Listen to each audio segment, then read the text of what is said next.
ဒီနေ့အလုံးသောတရားချစ်ခင်သူတော်စင်ပရိသတ်အပေါင်းသူတော်ကောင်းတို့အားလူသားနဲ့ကျေးဇူးတရားမသိသူများဆိုတဲ့ခေါင်းစဉ်လေးနဲ့ဟောပြောပြသသင်ကြားပေးမှာဖြစ်ပါတယ်လူသားဟာလူသားဆန်တဲ့စိတ်ဓာတ်လေးမွေးမြူဖို့လိုအပ်ပါတယ်လူသားဆန်တဲ့စိတ်ဓာတ်လေးကင်းကွာသွားရင်လူသားတွေဟာမလှုပ်တဲ့လုပ်ရက်တွေလှုပ်ဆောင်တာကျေးဇူးကမ်းတတ်ကြပါတယ်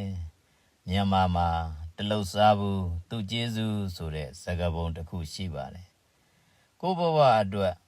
အခက်အခဲတွေ့ချိန်မှာဒါမှမဟုတ်အကြောင်းအမျိုးမျိုးတွေကြောင့်ကိုယ့်ကိုပေးခဲ့ဘူးကြွေးခဲ့ဘူးကျေးဇူးပြုခဲ့ဘူးတာတွေသူ့မှာကိုယ့်မှာရှိပါလိမ့်မယ်သူတစ်ပါးထံမှတလှုပ်စားဘူးတဲ့ကျေးဇူးကိုရင်ထဲမှာထဲကတနေ့နေ့တစ်ချိန်ချိန်မှာကျေးဇူးဆက်ကြရမှာပါမြန်မာမှာနောက်ထပ်စကားပုံတစ်ခုရှိပါသေးတယ်အရေးနေအခက်ချိုးချိုးပါတစ်ပင်တစ်ပင်ရဲ့အရေးကိုခိုလုံပြီးအဲ့ဒီတစ်ပင်ရဲ့အကိုင်းအခက်ကိုပြန်ချိုးပြစ်တာပါလူတွေထဲမှာလည်းအောက်တန်းစားစိတ်ဓာတ်ရှိသူတွေဟာအဲ့ဒီလိုလုပ်ရက်မျိုးတွေနဲ့ကျေးဇူးကမ်းတတ်ကြပါတယ်သူတစ်ပါးအရေးအောက်ဝင်ခိုးပြီးအချင်းကြားလေးကျေးဇူးကမ်းလေးအရေးနေကအခက်ပြန်ချိုးတဲ့လုပ်ရက်မျိုးထမင်းကျွေးတဲ့လက်ကိုပြန်ကြိုက်တဲ့သရဝါမျိုးတွေလောကမှာအများကြီးတွေ့ရကြုံရဆုံရတတ်ပါတယ်လောကရဲ့အလားတရားတွေကိုဖျက်ဆီးပြစ်တာအဲ့ဒီလိုလူသားတွေပါလောကကြီးမှာကျေးဇူးကမ်းသူတွေများလေဒုက္ခပင်လေကလည်းဝေလေဖြစ်တတ်ပါတယ်ဒုက္ခဆိုတာသူ့တဘာဝအတိုင်းဖြစ်တာတဲ့လူသားကဖန်တီးတဲ့ဒုက္ခတွေကပိုများပါတယ်အထူးအဖြင့်ကျေးဇူးကမ်းသူများကဖန်တီးတဲ့ဒုက္ခကပိုများပါတယ်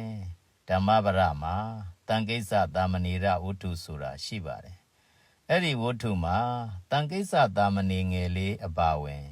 ယဟန်တန်က32ပါးတို့ဟာဘုရားရှင်ထံမှာကမ္မထံတရားအထုတ်နည်းများသင်ယူကအင်ကြီး1000ရှိတဲ့ရွာကြီးတစ်ရွာကိုအမိပြုကတရားအထုတ်ကြပါတယ်တရားအထုတ်ကြတဲ့အခါကိုယ့်အလုပ်ကိုထိထိမိမိလှုပ်ဆောင်နိုင်မှုခေါင်းဆောင်မထေကအရှင်ဘုရားတို့မနက်ပိုင်းစွမ်းခံခြင်းညနေပိုင်းမထေကြီးထံချင်းကပ်ချိန်မှတပါးကျန်တဲ့အချိန်တွေမှာတပါးစီသာနေထိုင်ကြမယ်တပါးမကြမ်းမမာဖြစ်ရင်တုံးခေါက်အတိပေးလိုက်ပါသူ့ထံသွားကပြုစုကြမယ်ကျန်တဲ့အချိန်တွေမှာတော့နေဘက်မှာပဲဖြစ်ဖြစ်ညဘက်မှာပဲဖြစ်ဖြစ်တတိနဲ့တရားအထုတ်ကြစို့လို့မိန့်တော်မူပါတယ်အဲ့ဒီလိုတရားအထုတ်နေချိန်မှာသမီးထံမှာနေထိုင်တဲ့စင်ရသားတကားတယောက်ဟာသမီးထံမှာစားရေးတောက်ရေးခက်ခဲလို့နောက်သမီးတယောက်ထံသွားမယ်ဆိုပြီးခရီးထွက်လာပါတယ်ရဟန်းတော်များကရွာထဲမှာဆွမ်းခံပြီးမြစ်ထဲမှာရေချိုးကတဲတောင်မြေမှာစွမ်းဖုံးပေးဖို့လုံနေစဉ်အဲ့ဒီတကားရောက်လာပါတယ်ရဟန်းတော်များကတကားသိစားလောင်းလာတာလားစားနေရင်ဖက်ရွက်တရွက်ကိုယူခဲ့လို့ပြောဆိုပြီးတပါးစီကစွမ်းတလုတ်စီနဲ့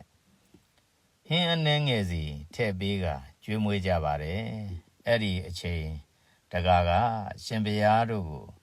ပင့်ဖိတ်ထားတာရှိလို့စွမ်းခံလာတာလားဖျားလို့လျှောက်တော့ရဟန်းတော်များကနေတိုင်းဒီလိုပဲလူတွေကလူရမ်းကြတာလို့ပြောလိုက်တော့တကားကတို့နေတိုင်းလောက်ကင်နေတာတောင်ဒီလိုမစားရဘူးဒီရန်တွေမှာဒီလိုစားရတယ်လို့စဉ်းစားပြီးသမီးထံသွားမယ်ခရီးစဉ်ဖြတ်ပြီးရန်တော်များเจ้าမှာဝေယဝိစ္စဆောင်ရွက်ရင်းနေထိုင်ခွင့်ပြုဖို့တောင်းပန်လျှောက်ထားပါတယ်ရန်တော်များကခွင့်ပြုလိုက်ပြီးเจ้าမှာနေထိုင်တာ2 လလောက်ကြာလာတော့သမီးထံသွားခြင်းစိတ်ပေါက်လာပြီးရန်တော်တွေကိုလျှောက်ထားရင်ငါ့ကိုတားနေကြလိမ့်မယ်ဆိုပြီးအတိမပေးပဲခရီးထွက်လာပါတယ်လမ်းမှာ ခိုးသား900နဲ့တွေ့ပြီးအဖမ်းခံရပါတယ်ဖမ်းကြတဲ့ခိုးသားများကသူ့ကိုတတ်ခါတင့်ရဲ့အသွေးအသားနဲ့နတ်ပူဇော်မယ်လို့ပြောတော့တကားကသူဟာသူတစ်ပါးစားပြီးသားကိုစားရတဲ့စားကျွင်းစားပါစားကျွင်းစားဆိုတာယုံညံ့ပါတယ်အစင်းမြင့်တဲ့ဟိုဒီအမျိုးတို့ကနေသင်္ကန်းဝဲလာတဲ့ယဟန်32ပါးတို့ရှိပါတယ်အဲ့ဒီယဟန်တို့ကိုတတ်ခါနတ်ပူဇော်ပါတင်တို့ကိုနတ်ကပိုသဘောကျပါလိမ့်မယ်လို့ပြောပြီးယဟန်တော်များတရင်သုံးတဲ့နေရာကိုခေါ်လာကပြပေးပါတယ်ယဟန်တော်များတဲ့ကတပားလိုက်ရမယ်ဆိုတော့အကြီးဆုံးမထေကသူလိုက်မယ်လို့ဆိုပါတယ်မလိုက်ခိုင်းကြပဲဒုတိယမထေကသူလိုက်မယ်လို့ဆိုပါတယ်နောက်ဆုံးမှာယန္တာဖြစ်ပြီးတဲ့တန်ကိစ္စတာမဏေငယ်လေးကတာဝန်ယူကလိုက်ပါသွားဖြစ်ပါတယ်တာမဏေငယ်ကိုခေါ်သွားပြီးတက်ဖို့ပြင်ဆင်ကြပါတယ်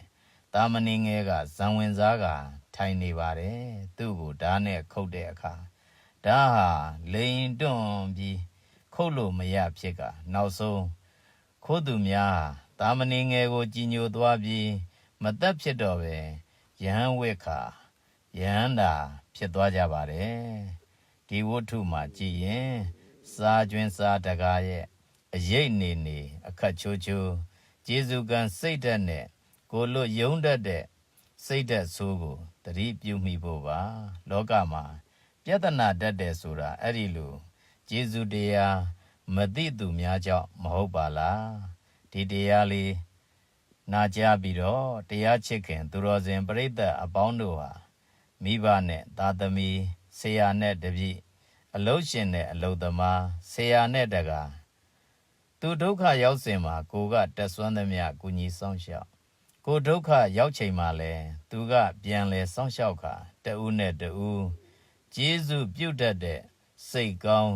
ညင်ကောင်းလေးတွေမွေးမြူဖို့ကျေးဇူးကံစိတ်ဓာတ်တွေမမွေးမြူကြဖို့ပါပဲမိတ်ဆွေတို့ဒီတရားလေးနာကြားပြီးကကြီးသူတစ်ပါးကိုကျေးဇူးပြုဘူးပါသလားခခွေကျေးဇူးကမ်းသူနဲ့ရောကြုံဆုံဘူးပါသလားခငယ်တလုတ်စားဘူးသူကျေးဇူးကိုအထူးသိတတ်သူလားဖြေကြားကကျေးဇူးရှင်ကိုကျေးဇူးကမ်းတတ်တဲ့စိတ်ဓာတ်ဉာဏ်များကိုဖယ်ရှားကအပြန်အလှန်ကျေးဇူးပြုတတ်တဲ့သူတော်ကောင်းတွေဖြစ်ကြပါစေ